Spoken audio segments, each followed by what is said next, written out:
Um tema que sempre nos leva a refletir sobre o papel da igreja no mundo, como é que a gente age, é a situação histórica que ainda é presente no mundo de hoje, mas não tanto quanto no passado no Ocidente, mas ainda ocorre em regiões da África, orientais, né?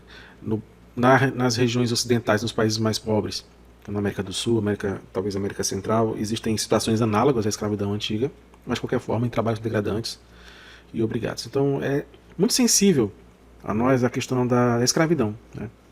A escravidão ela envolve uma grande crueldade, né? Um grande sofrimento, e é sempre interessante a gente refletir sobre isso, como a igreja, como as pessoas dentro da igreja são às vezes acusadas, a igreja perpetuou, a igreja tinha escravos, a igreja isso, aquilo, outro, né? Agiu junto com os governos e tudo mais, ao mesmo tempo que a igreja promoveu sempre uma mudança na sociedade. A gente não pode nunca esquecer que Jesus, ao nos ensinar, falou que nós somos sal da terra e nos misturamos à terra. Quando nós somos iluminados pelo Evangelho, nós vamos aprendendo aos poucos, demoradamente. Né? Muitas vezes as pessoas têm a mania de querer julgar 2.000 anos atrás, 500 anos atrás, 100 anos atrás, com o olhar de hoje, tendo já transcorrido esse tempo de reflexão, de maturidade. E a gente nunca deve esquecer que mesmo, por exemplo, hoje, todos nós conhecemos o Evangelho.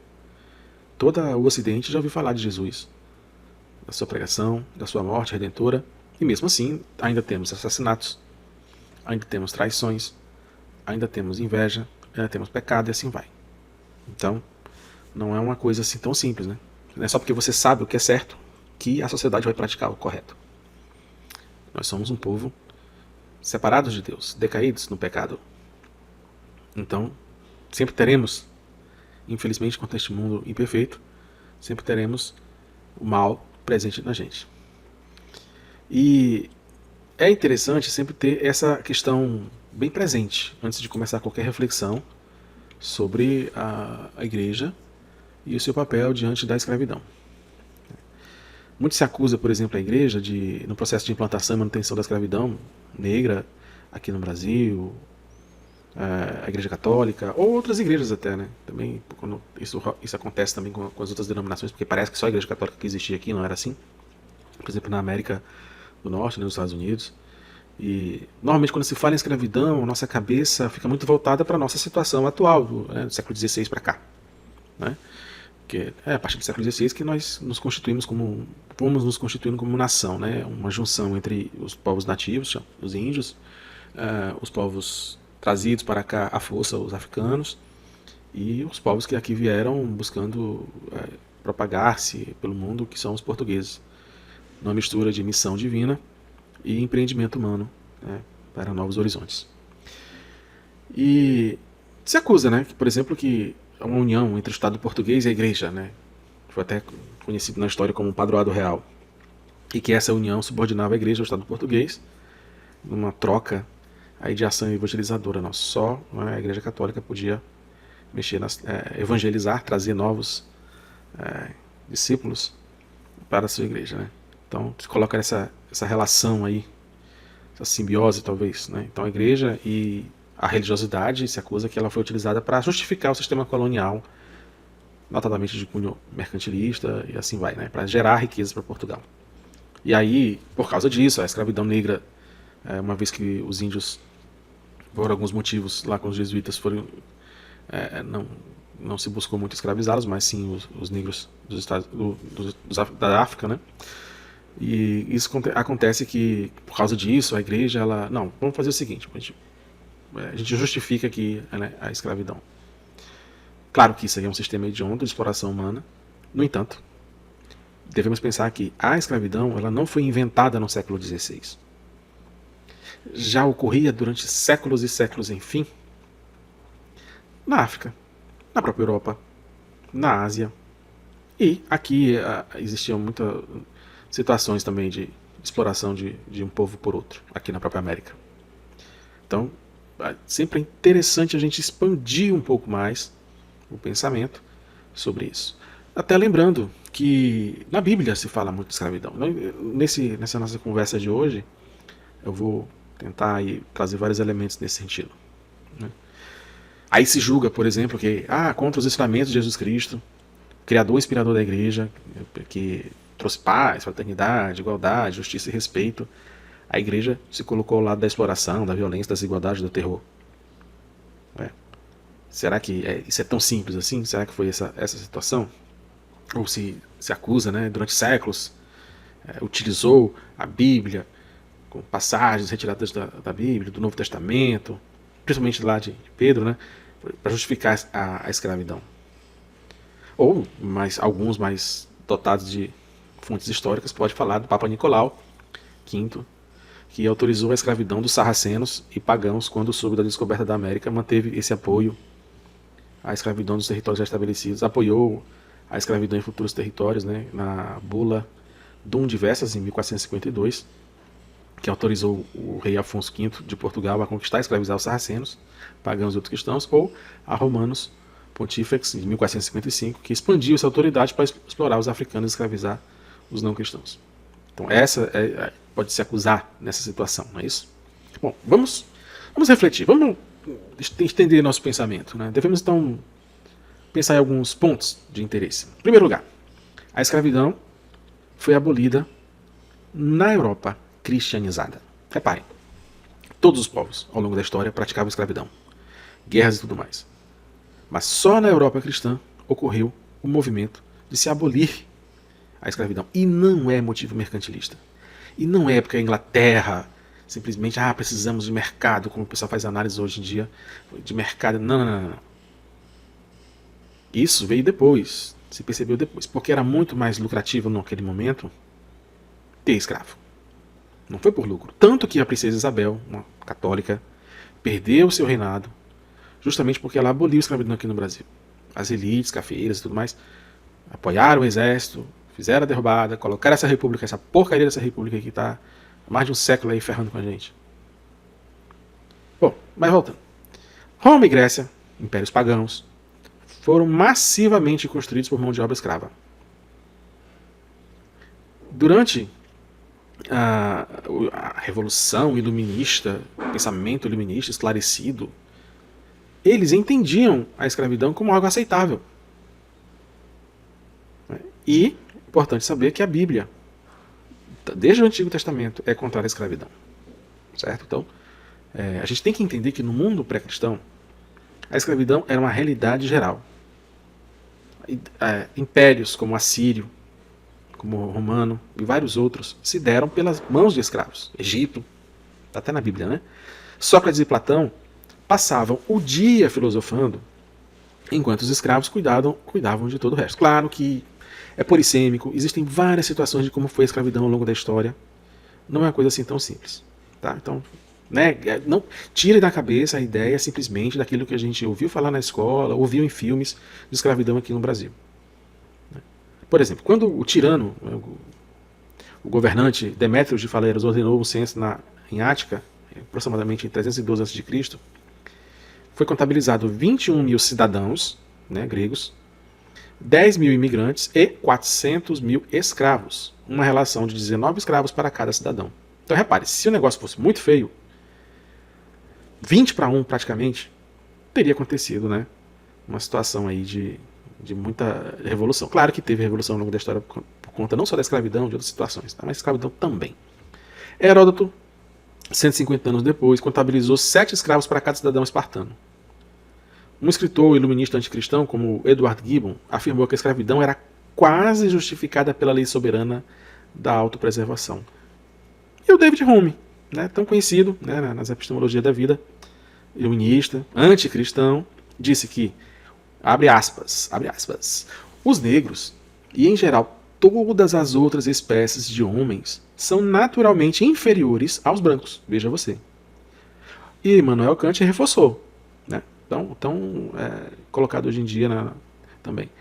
Os negros da África não possuem naturalmente nenhum sentimento maior que o de brincadeiras. Então, veja só, né? Mesmo este povo, que já conhecia o Evangelho, que já sabia de tudo, perpetuavam e adotavam a desigualdade entre seres humanos.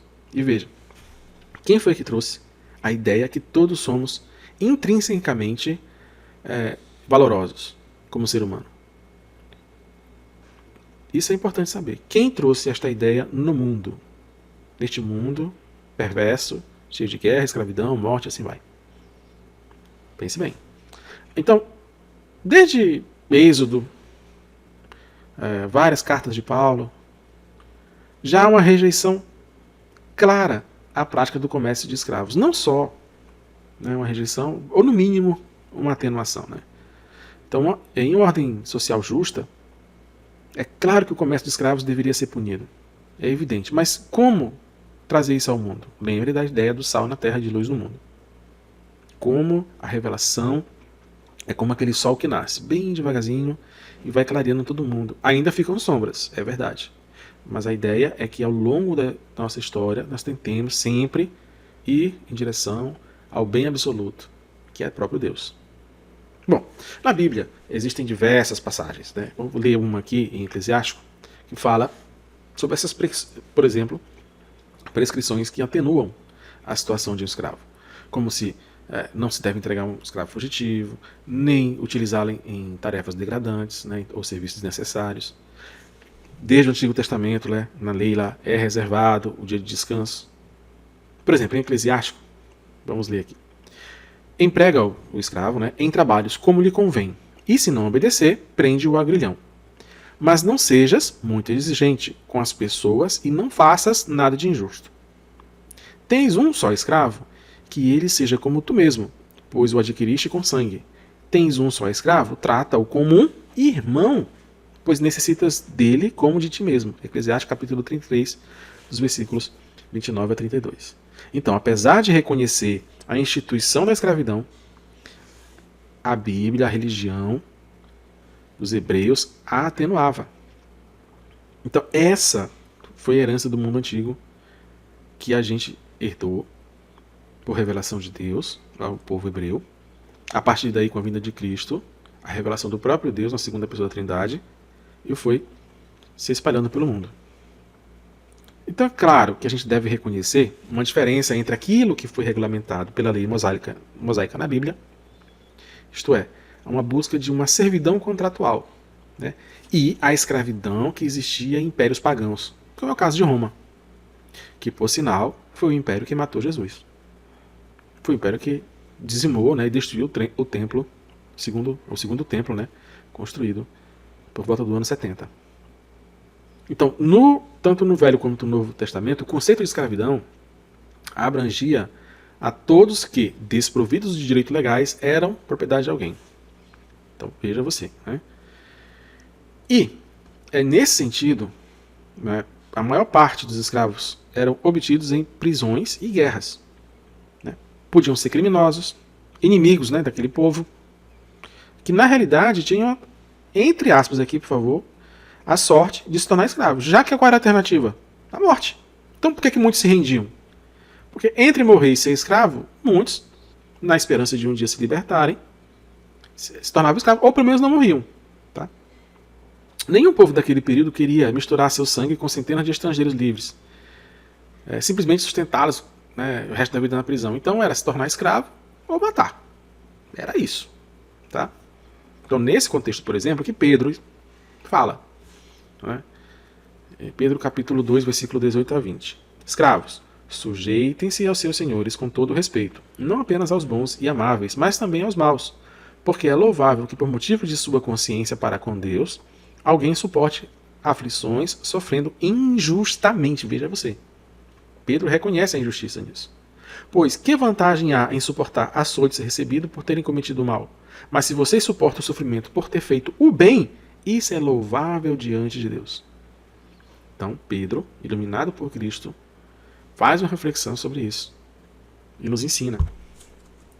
Então, veja que não é uma coisa simples. Né? Você não pode ficar com a ideia de hoje, simplesmente com essa ideia aí da escravidão do século XIX, que é o único conceito de escravidão que tem na cabeça. Pedro estava escrevendo a leitores no primeiro século. Assim, a gente tem que pensar. A mesma palavra em português, né, pode se referir a coisas que diferem de forma muito distinta. O que é escravidão naquela época, o que é escravidão hoje? Então você precisa ter essa situação. Vamos nos focar então sobre o que Pedro diz para os escravos fazerem no versículo 18 e então sobre o princípio que produz sua instrução no versículo 19 e 20. Né? A palavra traduzida como escravos e às vezes traduzido como servos é oiketai, né, do grego. Ao invés da que é mais usada frequentemente, é o doloi. Né? Na realidade não existe um termo em português que nos dê o exato significado da palavra. Por quê? Porque escravo é muito forte para traduzir o que era aquilo, que era praticado. Mas servo, como a gente entende servo hoje em dia, é um termo muito fraco. Então tem que procurar aí um meio termo. Como já falamos, né? Na história, por exemplo, da Roma Antiga, os escravos eram adquiridos pela conquista e pelo sequestro. Por volta do primeiro século, a população escrava consistia primariamente de descendentes desses escravos. A maioria dos escravos tinham nascido nos lares em que serviam. Então Pedro está se dirigindo aí a algum desses servos domésticos que se tinham tornado cristãos. Havia vários tipos de escravos. Né? Escravos de Minas, que esses assim trabalhavam sob as piores condições, tinham a menor expectativa de vida. A situação, neste caso dos escravos domésticos, ainda que de escravidão, era mais agradável, tinha maior expectativa de vida. Eles não eram somente indivíduos inaptos ao trabalho físico duro, mas muitos deles eram profissionais treinados, responsáveis por importantes deveres na casa. Esses escravos podiam ser doutores, professores, muitos eram professores, músicos, administradores de finanças e assim por diante. Eles só não eram cidadãos livres. Os escravos domésticos eram frequentemente bem tratados. Tá? Muitos eram considerados membros confiáveis, né, na própria família. Muitos eram pagos pelo seu serviço. E, interessante, eles conseguiam economizar o suficiente e poderiam pagar pela sua liberdade. Alguns, né, dos escravos livres até mesmo se tornavam ricos. É importante isso. Tem um livro, Amigo de Deus, lá que fala sobre a vida de Paulo, que fala de uma situação de um escravo desse, que se tornou livre e enriqueceu. Né, e conversa com Paulo lá, e ajuda e tudo mais. Os escravos domésticos tinham vidas melhores, desfrutavam de maiores chances que os camponeses livres às vezes. Né? Na literatura, por exemplo, Kinner, né, falava o seguinte: economicamente, socialmente e com respeito à liberdade para determinar o seu futuro, esses escravos estavam em melhores condições que a maioria das pessoas livres do Império Romano, que sofria, né, algumas crises lá econômicas. Então seria a gente pensar que todos os escravos viviam sob constante opressão e sofrimento é errado. Seria bem errado. É errado. Um escravo é um escravo, ok. Seu serviço não é voluntário, né, é obrigatório. Ele não era considerado uma pessoa completa, mas uma propriedade. Não tinha direito civil para proteger seus interesses, né, como indivíduo. Então, por exemplo, o chefe de uma casa poderia até mesmo executar os seus escravos. A condição a qual ele trabalhava dependia muito do senhor que ele tinha, né, do dominus. Então, se fosse um maluco lá exigente, um mestre exigente e irracional, poderia tornar a vida dos seus escravos extremamente difícil. Mas, veja essa situação, né? Então, o ensino cristão, nesse caso aí, ele abole a instituição da escravidão? Não. Mas ele aborda a relação entre senhores e escravos. Por um lado, né, Pedro está dizendo, ó, senhores, tratem bem os seus escravos. E considerar a Deus como o Senhor comum a eles. Né? Lá Paulo falava em Efésios capítulo 6, versículo 9. Por outro lado, o cristianismo não favorece automaticamente aqueles que são tipicamente caracterizados como oprimidos. Muitas pessoas que se chamam de vítimas entram em problemas porque são rebeldes. Então veja, a rebeldia, a revolução. Né? Temos que ter cuidado com isso. Então, revoltas, na época lá, nunca foi bem sucedida, né? Revoltas de escravos, mas rapidamente esmagada. Tem a história de Espartacus, né? Que apesar de ter quase se dado bem no finalzinho, acabou morrendo e tudo mais. Ajudou muita gente, mas ele mesmo parece ter morrido no final. Então, questão histórica, tem até série sobre isso. Né? A rebelião passiva era mais comum. Tipo, um trabalho mais lento, assim vai. Né? Os senhores frequentemente reclamavam que seus escravos eram preguiçosos, né? Quando não estavam sendo vigiados. Né? Mas, aí veja a importância do sal da terra, do evangelho.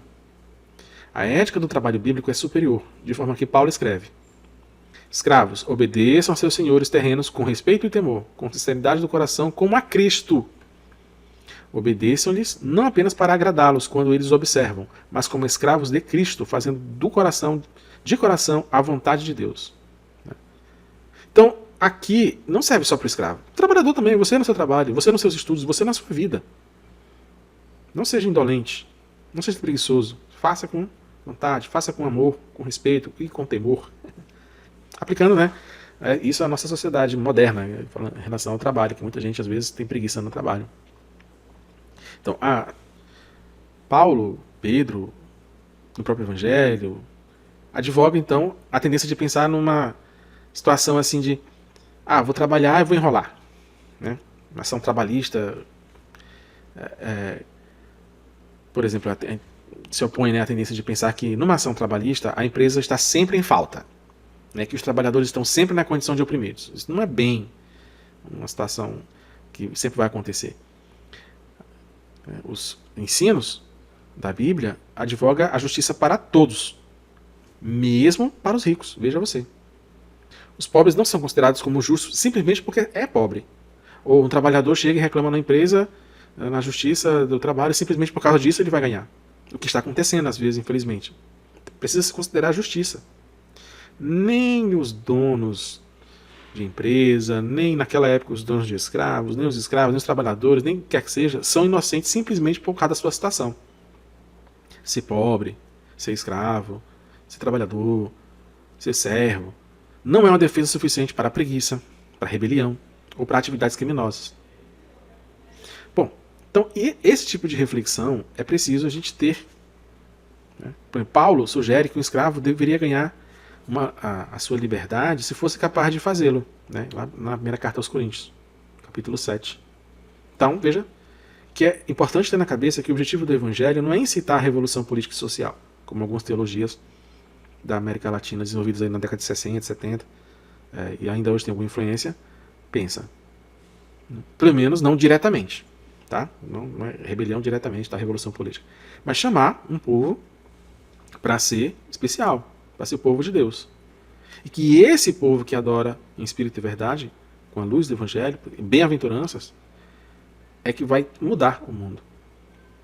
Ou pelo menos o seu entorno. O ensino cristão ataca o que talvez seja o maior mal na escravidão. A ideia de que alguns homens são menos que outros. Veja, quem coloca a instituição que nós temos valor inerente por sermos filhos, e neste caso adotivos de Deus, é a revelação de Cristo. Então, tanto no Antigo Testamento quanto no Novo, nos é revelado que todos os homens foram criados à imagem de Deus e que se tornaram filhos adotivos pela morte, né, pela paixão, morte e ressurreição de nosso Senhor Jesus Cristo. E aí, por causa desse pensamento, Paulo escreve: não há judeu, nem grego, escravo, nem livre, homem, nem mulher, pois todos são um em Cristo Jesus. Claro que esse versículo você já deve ter ouvido falar. Então, cuidado, você não pode inferir tudo que deseja da declaração. Né? O versículo afirma somente que os crentes são todos um em Cristo Jesus. De forma que em Cristo Jesus não existe nenhuma classificação de pessoas em termos de raça, status ou sexo. Então, vamos refletindo sobre isso. Né? Vamos entendendo sobre isso. Nesse sentido, que a gente vai pensar sobre a questão da escravidão, então a gente pode também pensar uma coisa diferente, né? Por exemplo, existia que alguns indivíduos se vendiam por um período como escravos para pagar suas próprias dívidas. E como eu já disse, para sobreviver. Tá bom? Então, não é tão simples. No Antigo Israel, na história do povo hebreu, né, contada no Antigo Testamento, era dever dos que temiam a Deus obedecer às leis sobre a escravidão conforme reveladas por Deus, reconhecendo, mas aí veja você, a natureza temporária disso. Natureza temporária. E existem diversos versículos, textos que buscavam atenuar isso daí em relação a outros povos. Ainda na dureza do pecado, ainda na dureza daquela sociedade, que é o seu entorno, né, com o Império Persa, Medos, Elamitas, assim vai. Se dizia, por exemplo, em Deuteronômio 23, o israelita deveria dar refúgio ao escravo que fugisse para a sua casa. ou em Êxodo, se o israelita sequestrasse alguém e o vendesse como escravo, deveria ser morto. Êxodo capítulo 21, versículo 16.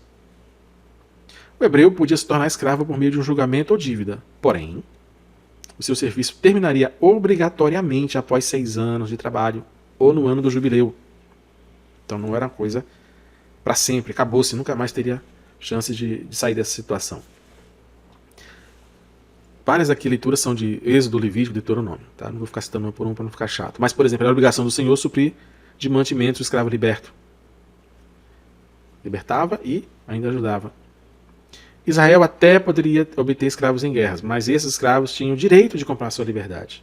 Ou de serem resgatados por um parente, né, em Levítico.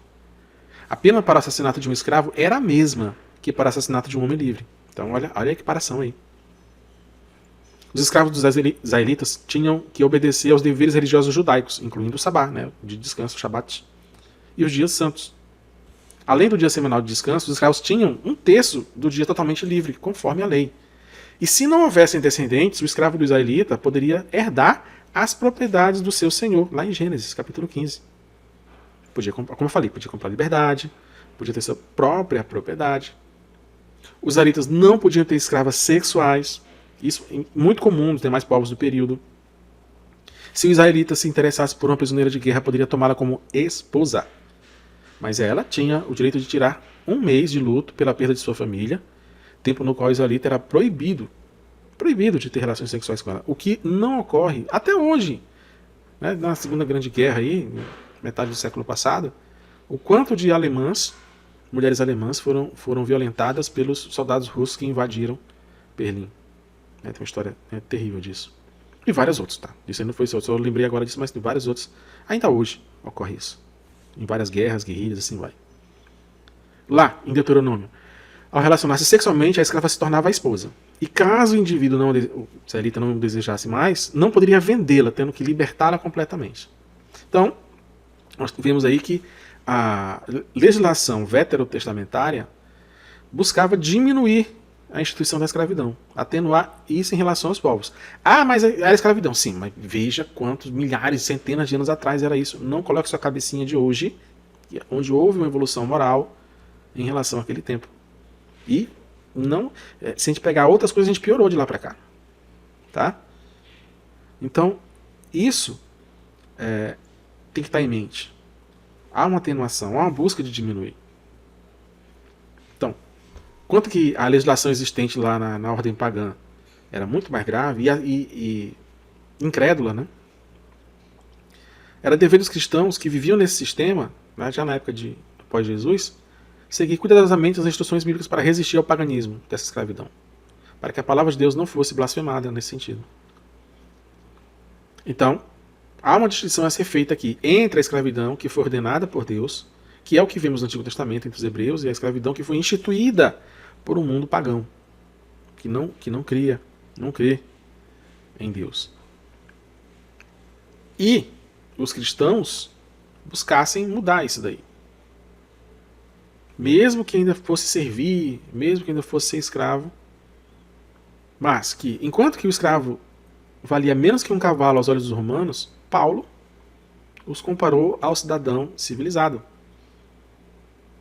Cabeça completamente diferente, transformada. Enquanto os povos, por exemplo, os bárbaros incultos, né, e desprezíveis para os romanos, né, Paulo os colocou como ao lado de gregos, dos mais sábios. Servos, obedecei em tudo a vós, senhores, segundo a carne, não servindo só na aparência, como para agradar aos homens, mas em simplicidade de coração temendo a Deus. Lá em Colossenses ele escreve isso. Certo? Então, nós temos aí que a Bíblia no Antigo Testamento tinha esse propósito. Bom, claro que, voltando um pouco mais próximo agora da nossa realidade, a escravidão aqui na América, nós tivemos um complicador, né, adicional, tanto na América do Norte e também na América do Sul e tudo mais aqui no Brasil, né.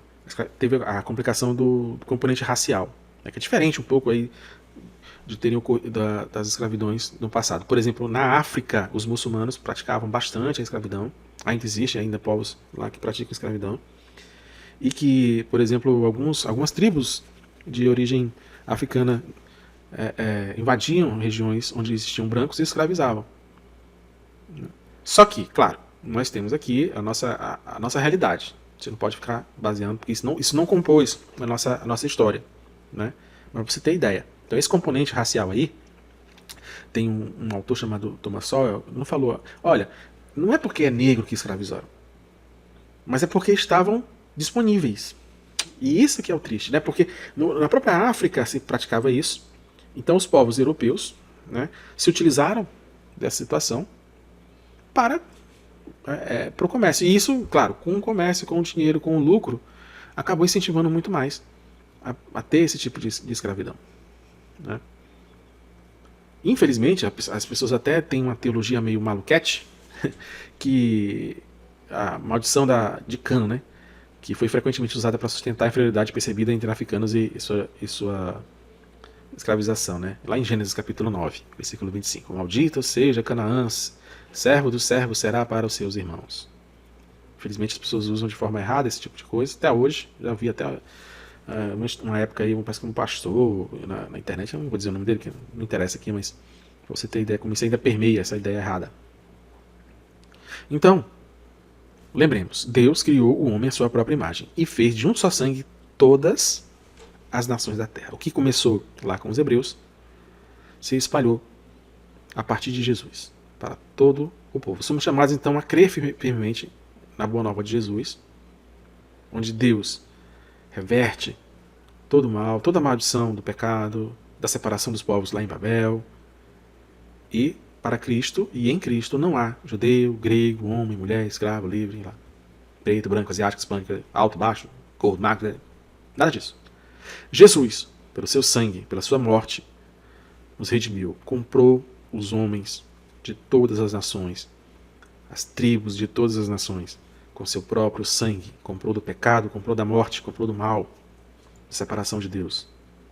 E este sangue de Cristo estabelece um vínculo muito mais forte do que qualquer outro sangue, do que pai, do que mãe, do que irmão, que assim vai. Cristo morreu na cruz para nos libertar, todos nós, dos nossos pecados, e de todas as formas de escravidão, externa ou interna. Então o que a gente pode pensar? Né? Que a melhor maneira, segundo aí se refletir desse Novo Testamento, de subverter o sistema pagão de escravidão é através da obediência cuidadosa da nova aliança em Cristo. Embora os cristãos fossem obedientes, fossem escravos ou senhores, as instruções dadas a eles em suas funções sociais são muito claras. Senhores cristãos devem lembrar que tem um Senhor no céu. Isso significa que eles devem tratar seus escravos com benevolência. E é justamente a evolução desse pensamento que vem a libertação e a percepção que aquela instituição social era perversa e deveria ser abolida. Por isso a Europa foi as primeiras nações que aboliram a escravidão, o sistema de escravidão. Porque o Evangelho, nós somos decaídos, demoramos a entender. O Evangelho demorou séculos para isso acontecer. E cada vez mais, graças a Deus, vai diminuindo, infelizmente, ainda com algumas situações ainda terríveis em algumas situações. E, por outro lado, os escravos cristãos devem trabalhar diligentemente para seus senhores, assim como nós devemos estudar diligentemente quando somos estudantes, diligentemente devemos trabalhar quando somos trabalhadores ou empresários, e assim vai. Então, fazendo o seu trabalho para Deus, não é para os homens. Oferecemos a Deus. E se for em sofrimento, oferecemos esse sofrimento em honra a Jesus, que sofreu por nós. Oferecemos o nosso sofrimento a Jesus, que sofreu por nós. Então, aqueles que eram propriedade de senhores cristãos foram instituídos a prestar mais atenção à sua postura de submissão, porque o beneficiário de seus trabalhos era um irmão em Cristo, veja você. E o contrário também. Né? O dono e tal, assim vai. Então, essas instruções, né, seguidas de forma cuidadosa, resultaram gradualmente na eliminação pacífica da escravidão romana. E se tivessem sido aplicadas consistentemente por nós, teriam tido um impacto análogo à escravidão do Sul, aqui no Brasil, ou na América de forma geral. Então, o padrão cristão, piedoso, que renova a sociedade, nunca é sanguinário, nunca é revoltoso, nunca é revolucionário. Apesar de ser dificílimo. E claro, a gente pode também pensar na guerra justa, mas esse é outro momento. O revolucionário, o radical, ele insiste numa ação imediata. Vamos lá, estourar e matar. Por meios coercitivos, sangrentos, políticos, né?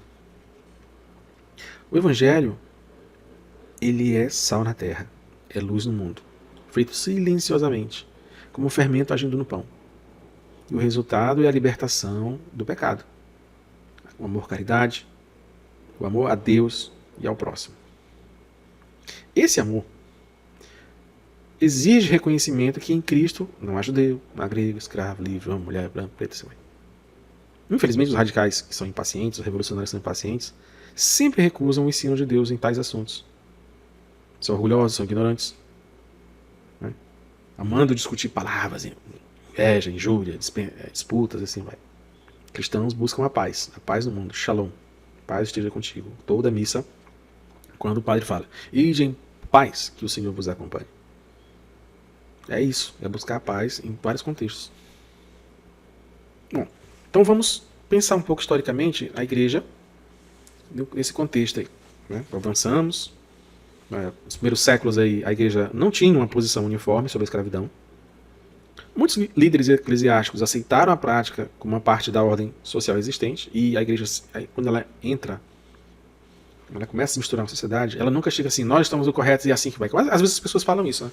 Porque a igreja foi e mudou tudo, não sei o que. Não.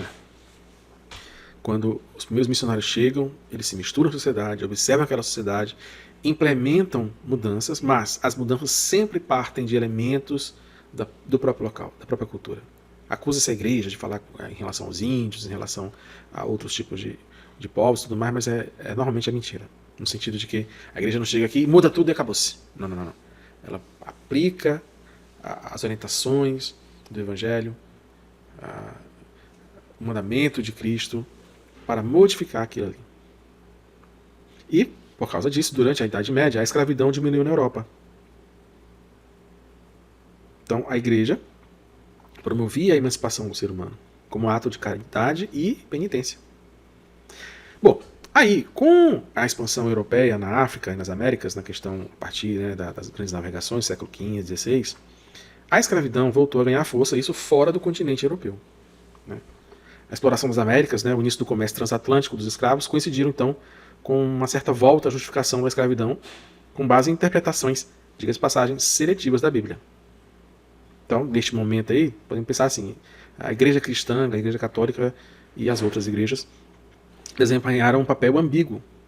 Porque alguns líderes e ordens religiosas se opunham à escravidão, defenderam o direito dos povos indígenas, por exemplo.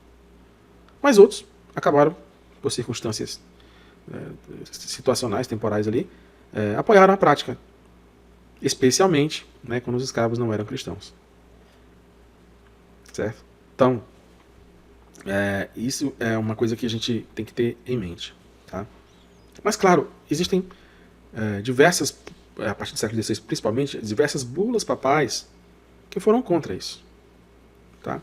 E durante a luta abolicionista, século XVIII, XIX, a Igreja Católica teve um papel preponderante aí nas discussões por movimentos abolicionistas.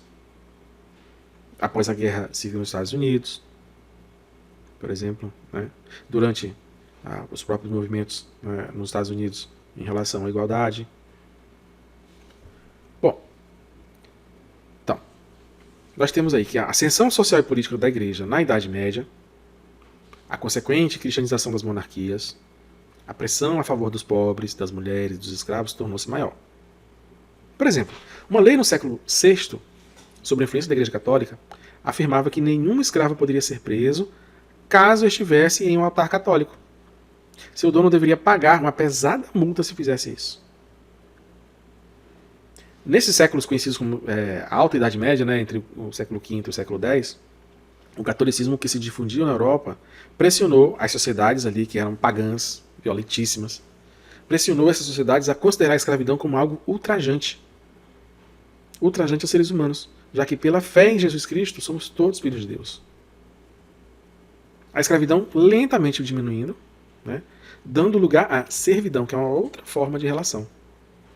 O escravo era uma coisa que falava.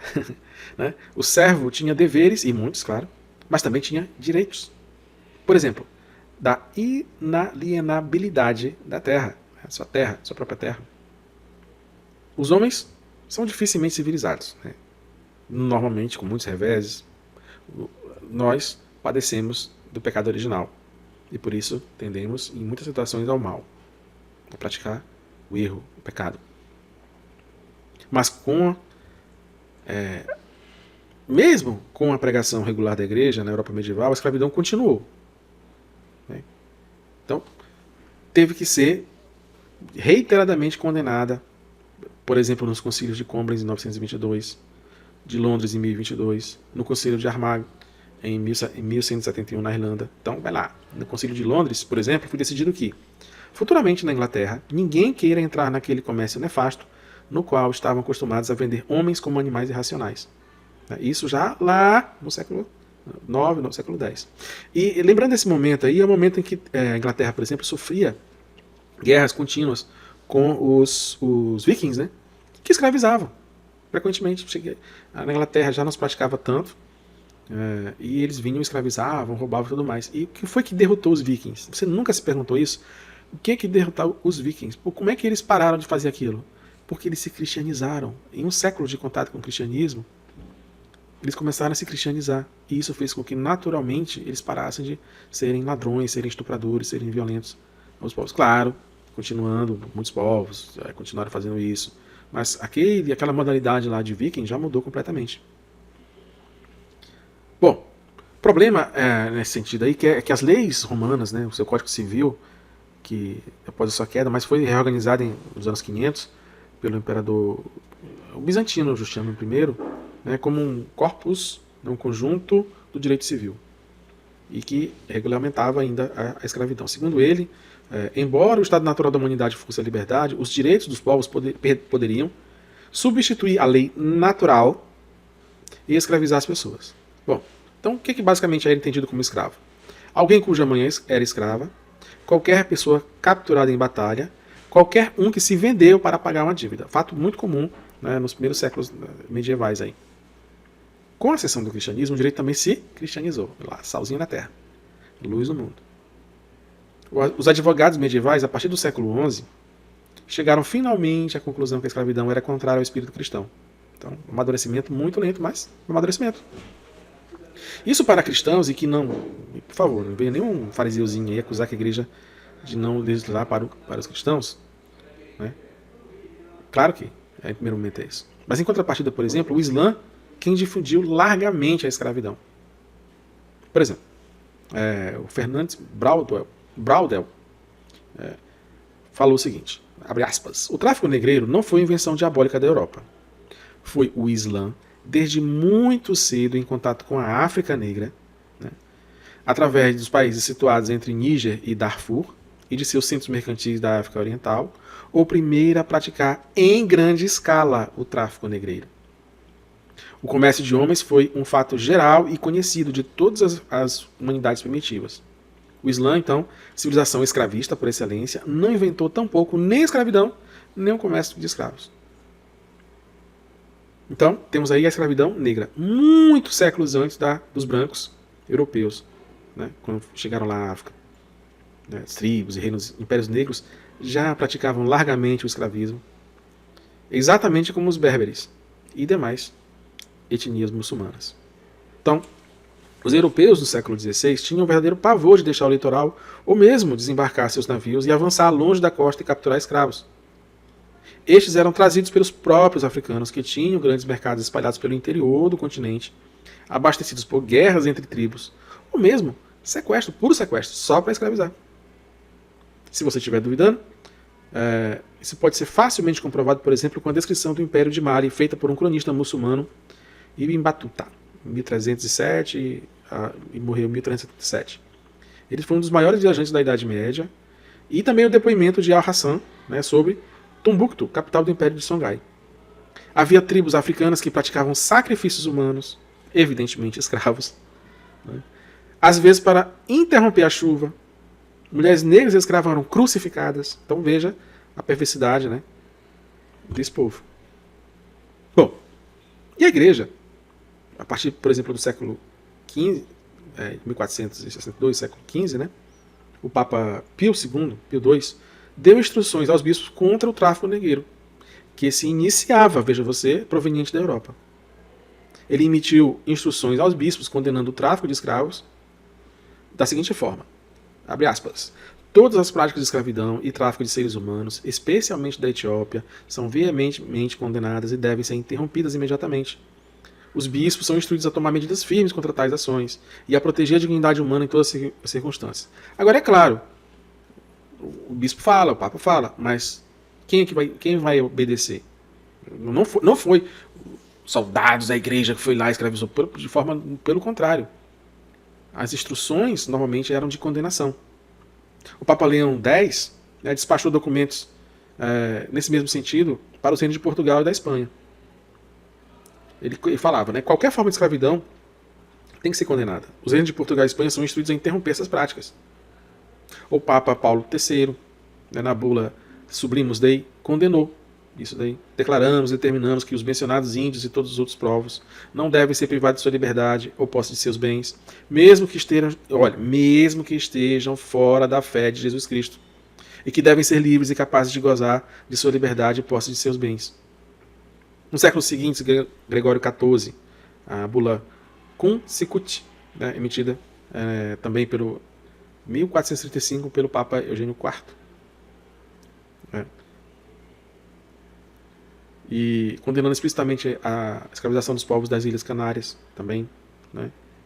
Então, por exemplo, o Gregório XIV, ele ordena que todas as práticas de escravização, né, o comércio, seja interrompido. São injustas, contrárias à dignidade humana, aos princípios cristãos, reforça então a necessidade de respeitar.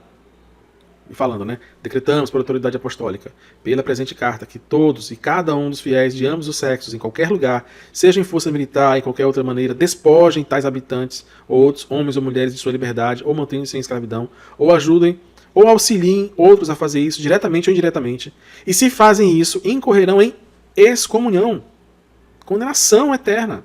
Sair da comunidade de Jesus, sair da igreja. Excomunhão significa condenação eterna. Mas era isso que podia fazer. Urbano VIII, na bula Comissum Nobis, né, uma bula emitida em 1639, condena explicitamente a escravidão dos povos indígenas nas Américas. Né? Proíbe captura, escravização, venda de indígenas, declarando que tais ações são injustas e contrárias à justiça e dignidade humana. Então, Urbano VIII enfatiza que todos os esforços devem ser feitos para libertar aqueles que foram injustamente escravizados.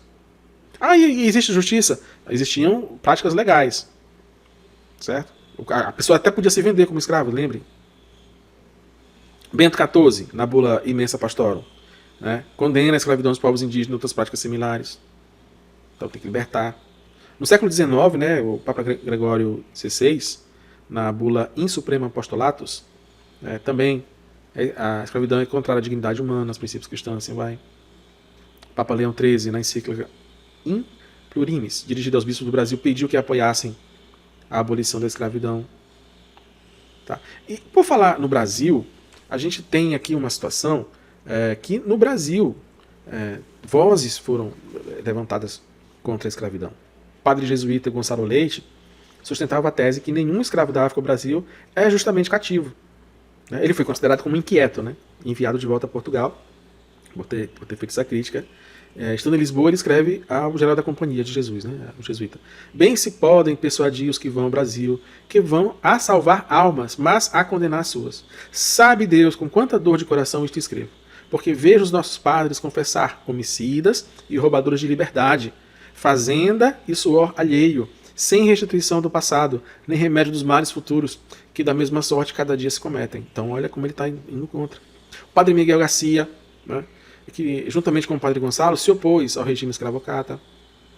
Por volta do ano 1583, ele escreve: a multidão de escravos que tem a companhia nesta província, particularmente neste colégio da Bahia, é coisa de maneira nenhuma posso tragar, máxime por não poder entrar em meu entendimento serem licitamente havidos.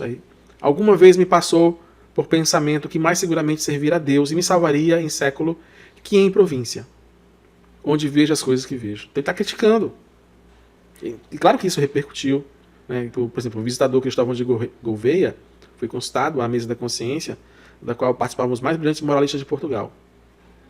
A afirmação foi unânime, foi de que poderia haver cativeiros justos, né, desse povo, que defendiam, né? De forma, então, que o padre Miguel Garcia se tornou inconcebível ficar lá por causa dessa crítica. Mas veja, a igreja se levanta. Mas claro que a igreja é feita por seres humanos, limitados nesse momento, né? Tem que pensar nisso. Então você tem aí, por exemplo, o padre Luís de Gran, Nóbrega, escreveu ao rei de Portugal pedindo o envio de escravos, né? Pedido este que foi negado. No ano seguinte, o Nóbrega torna a insistir que o rei, a necessidade da Companhia de Jesus de possuir escravos, mas novamente é negado. Então o cara está pedindo. Houve então um conselho na província sobre essa questão dirigida por ele, que era o provincial, né? Sendo ele defensor da necessidade de possuir escravos. E o padre Luís de Gran, que se tornaria, né, o seu sucessor, tinha opinião contrária, afirmando que ao invés de possuir a companhia, né, dos escravos, ela deveria alugar escravos por dia de trabalho de algum senhor. Então, essa questão, devido a esse impasse, né, entre o padre Nóbrega e o padre Gran, foi levada ao geral da companhia em Roma, e aí foi devendo ser a resposta anunciada pelo provincial em Portugal. Então, em 1561, né, sendo já o padre Gran provincial dos jesuítas, escreve Nóbrega apelando com a resolução do padre Gran de não possuir escravos. Nesse debate, acabou prevalecendo a tese de Nóbrega, mas que houve o debate. Mas não põe a sua cabeça de hoje naquela época. Muitas coisas hoje são injustas, você nasce e você considera correto. Basta analisar bem a nossa sociedade. Então, a maior vítima, né, infelizmente, foi o missionário italiano padre Gabriel Malagrida, que, tendo contestado os métodos utilizados no Brasil em relação aos negros e por causa de suas ideias e oposição ao Marquês de Pombal, foi queimado vivo pela Inquisição, infelizmente, né, na Praça do Rossio, em Lisboa. Mas mesmo assim houve o povo que falava contra. Tá? Em 1888, na encíclica In Plurimis, dirigida aos bispos do Brasil, né, então Papa Leão XIII é contra. 1888.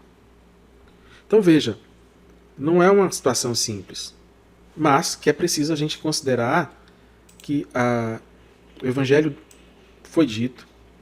Se você tem o espírito de receber a palavra de Deus de forma correta, as coisas injustas, o pecado que nós estamos imersos, eles vão sendo depurados e você vai conseguindo perceber. Tanto que hoje nós percebemos que é vil, é podre a escravidão. Então, mas a igreja foi conivente. Mais ou menos. Repare tanto de bula que a gente falou aqui contra. E é claro que dentro da igreja vão ter pessoas que vão ser a favor, às vezes, do erro. E graças a Deus o Espírito Santo nos leva, né? Nos empurra neste mar revolto e vai nos ajudando a vivenciar e viver bem disso. Ver melhor aquilo que é errado. E que não devemos julgar simplesmente com os nossos olhos de hoje aquilo que aconteceu ao longo da história, que ao longo dos séculos, dos milênios, vai depurando, vai melhorando e vai evangelizando o mundo inteiro. Hoje a igreja cresce bastante na África, e se Deus quiser, nas próximas décadas e séculos, se Cristo não voltar lá antes disso, as coisas vão melhorando na África. As coisas vão melhorando na Ásia, para ter uma percepção melhor, uma concepção melhor. Tá certo? Então eu espero que essa nossa reflexão, essa nossa conversa aqui te ajude a pensar um pouco, tirar um pouco umas mitologias que se colocam que a igreja é simplesmente a perversona malvadona da história, que escravizou e tal. Claro que cometeu pecados, erros, não a igreja, mas as pessoas que faziam parte dela, que fazem parte dela. Nós somos todos pecadores, cometemos erros, às vezes maiores, às vezes menores, dependendo do nosso poder, né? E que interpretamos equivocadamente, mas o Espírito Santo depura, nos ajuda e nos ilumina a ir melhorando ao longo das eras. E não pense você que os relativistas, ateístas e tudo mais vão ser melhores, não, tá?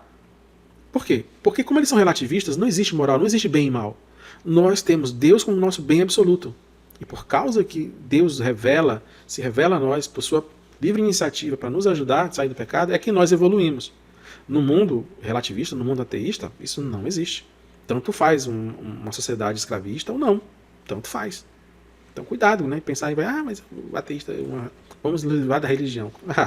Vê agora os ateus aí vivendo situações hoje na Europa, né? Aumento significativo de violência, violência sexual, violência mesmo de roubo, assassinato e tudo mais, porque a sociedade se descristianizou, secularizou e agora está sofrendo a invasão de outras formas de religião pagãs ou religiões apostas ou hereges. Então, vamos ter muito cuidado com isso. Bom, então é isso. Para mais, procure pesquisar, ler, eu acho importante que você tenha essa ideia de se aprofundar e não vai dando voz a qualquer coisa aí não, tá bom? Até a próxima.